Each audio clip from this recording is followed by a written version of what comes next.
ለዚህ ነው አይጤ እኔም እናት ሆናለሁ። እናቴ አንቺም እናቶሽ እኔም እናት ብንሆን ምናመጣው ነገር የለም። ጥሩ ነው እናት ሆነሽ ዩቱብ ላይ እኛም በመስደብ የደገፍሽው ከመሰለሽ ሁለታችንም በህግ ላይ ዜሮችንን። እንኳን አንቺ የዩቱብ እናት አይደለሽ የኔ እናት አይጥዬ። አንቺ ብቻ ነሽ ለሳምሪ እናት። ዋናው እናትየውን ቪዛ ሰጥቼ ባመጣውና በረዱኝ የሚረዳ በሆነ ቢሰማም ባይሰማም እቆምለታለሁ ለፋኒ።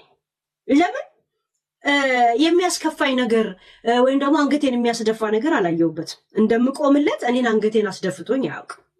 ገባችሁ? ያ ብዙዎቹን አይታችኋል። ይሄ ሰው እንደዚህ አታረግም ብለህ እዚህ ሲርመጣ መታያለ።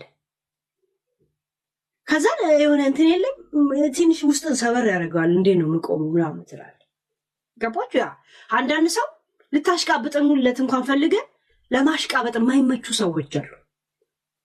አይ ያ እና ፋኒ ግን አውቆኝ አይደል ሚዲያ ላይ በሚያደርገውም ሆነ እኛ ብንሆን ከእንደዚህ አይነት ሰዎች ጋር ሪሌሽን ብንጀምር ኖሮ ሳናውቀው ጠርሙስ አናቷ ላይ ነበር ነው የምሰብርላት ጂጂ።